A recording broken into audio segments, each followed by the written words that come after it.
राधे राधे दोस्तों। कल फंक्शन था हमारे यहाँ। मेरे हस्बैंड के चाचा जी के यहाँ फंक्शन था। अभी आपने देखा होगा, मैंने थोड़े दिन पहले अपना शॉर्ट और वीडियो भी डाली थी कि हस्बैंड के मामा जी के यहाँ फंक्शन था। तो कल भी शादी थी। उनके यहाँ से भी बहुत बार फ़ोन आया कि आना है आपको। फ्रेंड्स, अब मेरा तो मन नहीं करता जाने का, तो मैंने हस्बैंड से मना कर दिया और बेटी से मैं नहीं जाऊँगी। लेकिन ये दोनों मेरे बिना जाने के लिए रेडी ही नहीं होते। तो काफ़ी कहा इन्होंने मुझसे, फिर मैंने कहा चलो चलते हैं, थोड़ा चेंज भी हो जाएगा। एक्चुअली मैं जाना तो चाहती हूँ, मन तो मेरा भी बहुत करता है घूमने का, बाहर जाने-आने का, सबसे मिलने का। लेकिन मुझे इतनी ज़्यादा थकान हो जाती है, कल से जब से मैं आई हूँ रात को लेट हो गया था आने में, मुझे इतनी ज़्यादा थकान हो गई कि सुबह उठने का ही मन नहीं कर रहा।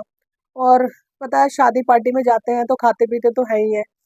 वहाँ पे थोड़ा बहुत हल्का-हल्की चीज़ें मैंने ली, लेकिन सुबह से ही मेरा आज इतना पेट में प्रॉब्लम हो रही है, जबकि मैंने बहुत लाइट-लाइट चीज़ें खाई। मैं ऐसी कोई भी चीज़ नहीं खाती क्योंकि मुझे बहुत ज़्यादा परेशानी हो जाती है। तो थोड़ी-थोड़ी चीज़ें खाई हमने। अब दोपहर में सुबह पहले बेटी को स्कूल भेजा, स्कूल से वो आई, तब हम लोग निकले थे। थोड़ा मेरी वजह से ज़्यादा तेज़ गाड़ी नहीं चलाते हैं हस्बैंड, तो 2 घंटे का रास्ता था, जो हमने ढाई घंटे में कवर किया। टाइम से ही पहुँच गए थे। फिर वहाँ पे हम सबसे मिले, अच्छा लगता है फैमिली में सबसे मिलते हैं तो। उसके बाद हमने बैठे रहे, बहुत देर बैठे रहे, सब लोग बातें करते रहे। फिर उसके बाद हमने थोड़ा बहुत जो भी हमें खाना-पीना था खाया। टाइम से ही निकल गए थे क्योंकि ठंड का भी टाइम है और मैं ज़्यादा देर बैठ भी नहीं पाती हूँ। काफ़ी अच्छा रहा फंक्शन, एन्जॉय किया। अभी मैं अपनी एक शॉर्ट्स में आपको दिखाऊँगी फंक्शन क्या था और कैसा रहा। आज खाने के बाद रात फंक्शन में थोड़ा पेट खराब हो गया था सभी का, क्योंकि आज के टाइम में किसी को भी नहीं झिलता है कुछ भी, जो भी हम खाते हैं कुछ ना कुछ प्रॉब्लम ही रहती है, डाइजेस्ट अच्छे से हो नहीं पाता। तो आज मैंने सभी के लिए खिचड़ी बना दी। हस्बैंड को भी आज के खिचड़ी मिलेगी और बेटी भी खिचड़ी खाएगी, क्योंकि हर चीज़ में मिलावट है, हर चीज़ में मिलावट है। इसलिए कुछ भी चीज़ बाहर की खाओ तो पेट में प्रॉब्लम हो जाती है। तो आएंगे, खिचड़ी खाएंगे दोनों। और मैंने ये दही करके रख दी है हस्बैंड के लिए, तो वो दही से अपना खिचड़ी खा लेंगे। अब मिठाइयाँ भी मिली हैं, मैं आपको दिखा दूँ। देखो, ये रखे हैं डिब्बे कितने सारे। ये डिब्बे की सारी मिठाइयाँ मैंने अंदर कर दी हैं, फ्रिज के अंदर रख दी हैं और धीरे-धीरे खाते रहेंगे। मन तो मेरा भी करता है कि थोड़ा बहुत खाऊँ, थोड़ा बहुत पिंच मैं भी खा लेती हूँ। हालाँकि नुकसान करती है, लेकिन अब इतनी सारी आई है, खानी तो पड़ेगी थोड़ा-थोड़ा। और बहुत सारी सी ये इतनी सारी मठरी और खस्ता हम वहाँ से मिली है शादी में से। लगे रहेंगे धीरे-धीरे नाश्ता समेटने में। चलिए, अब बाहर दिखाती हूँ मैं आपको कि कितने ज़्यादा कपड़े हो जाते हैं कहीं जाते हैं तो। देखो हाल कपड़ों का, कहीं जाते हैं एक-एक जोड़ी कपड़े, अब फिर आके मन नहीं करता है कि रखे जाएँ कपड़े। सब मेरे को मैंने आज बेटी की भी छुट्टी थी, हस्बैंड ने मिलके सारे कपड़े देखो 2 डाले, सबके एक-एक 2-2 जोड़ी कपड़े थे। और ज़्यादा ठंड तो थी नहीं, तो ज़्यादा रखने की ज़रूरत नहीं पड़ी। ये देखो, मैंने ये मटर करी थी, ये मटर सारी मेरी सूख गई हैं, पता नहीं क्या हो गया है। इतनी मेहनत से मैंने छील के रखी थी, मन करता है कुछ बनाऊँ इनका, पता नहीं इन्हें क्या ही हो गया। अब ये गाय के लिए ही मुझे लग रहा है मुझे भेजनी पड़ेगी। चलिए, चलते हैं। अब ये देखो मेरी चेयर है, ये उल्टी पड़ी है, नहा के आती हूँ इस पे बैठ के, तो ये उठा के मैंने रखी नहीं है, यहाँ पे रख दी है। अभी देखती हूँ धीरे-धीरे थोड़े बहुत हल्के-हल्के काम तो मैं कर ही लेती हूँ। धीरे-धीरे छोटे-मोटे जो कपड़े हैं, इन्हें देख लेती हूँ सूख जाएँगे। अब यही हल्के-फुल्के काम के लायक मैं रह गई हूँ, ज़्यादा हैवी काम तो हो नहीं पाते। तो सोच रही हूँ थोड़े-थोड़े ये 1-1 2-2 कपड़े ऐसे तह करके रख देती हूँ।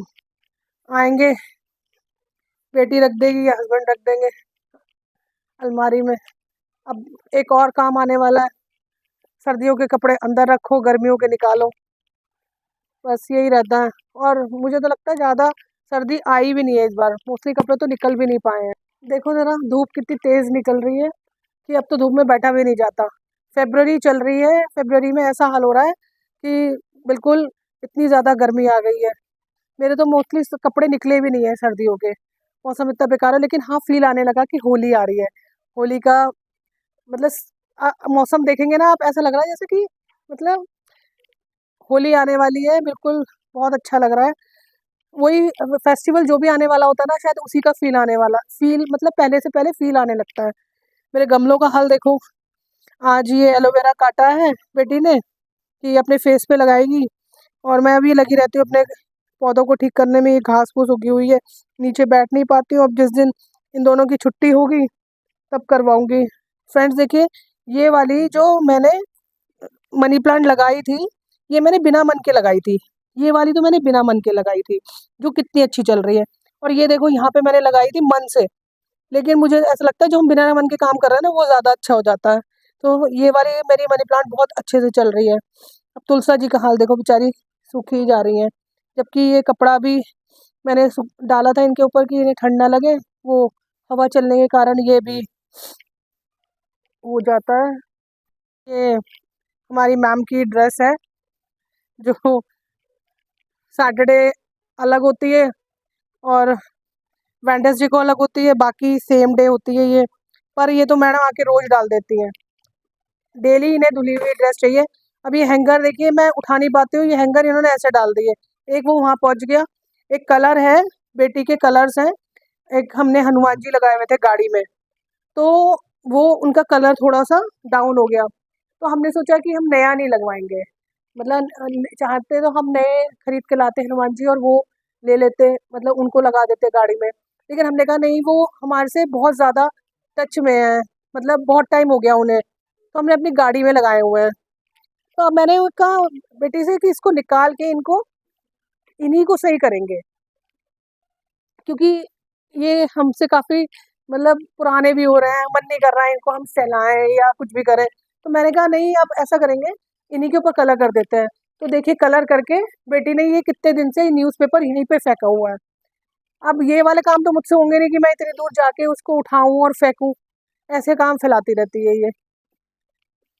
अब देखो, ये मैंने पूरी की पूरी इनकी अलमीरा बहुत अच्छे से लगाई थी। हस्बैंड भी कम नहीं है बिगाड़ने में, कुछ एक निकालेंगे सब बिगाड़ देते हैं। देखिए, और ये भी बेटी की भी मैंने अभी लगाई थी, ये सब बिगाड़ के रखी हुई है। पता नहीं क्या ही करते हैं, एक पेन ढूंढने के चक्कर में मैंने सब ढूंढ लिया, पेन नहीं मिलेगा। कहने को इतनी स्टेशनरी है, इसके पास लिमिट नहीं है स्टेशनरी की, सब चीज़ है, लेकिन मैं अगर एक पेन ढूंढने लगूंगी कुछ नहीं मिलेगा। अब आएगी तब करवाऊंगी उससे, अपनी अलमारी सही करेगी। मैं सोची अब मैं बैठ के थोड़ी देर अपना, बहुत हो गया, मन को शांत करूं, गायत्री मंत्र लिखती हूँ बैठ के, तो मन की शांति भी रहेगी मुझे और अच्छा भी लगेगा। देखिए मैंने इतना लिख दिया है, इतना मैं लिख चुकी हूँ, ये वाला पेज लिख दिया। अब मैंने ये स्टार्ट किया है, मैं नियम से इसी को लिख रही हूँ। देखो भगवान सब सुन ले मेरी। अब मेरी कीमो का भी टर्न आने वाला है, मेरे को तो सबसे ज़्यादा टेंशन तो इस बात की भी लग रही है कि मेरी फिर कीमो आने वाली है। नेक्स्ट वीक फिर मेरी कीमो है, और इस बार तो इतने ज़्यादा टेस्ट बताए हुए हैं कि लास्ट टाइम भी इतने सारे टेस्ट थे, और इस बार इको भी ऐड है। लग रहा है कि क्योंकि इसमें थोड़ी जब कीमोज होते हैं तो हार्ट की भी प्रॉब्लम हो जाती है, तो डॉक्टर बार बार हर मेरी सेकंड कीमो के बाद इको करवाती हैं।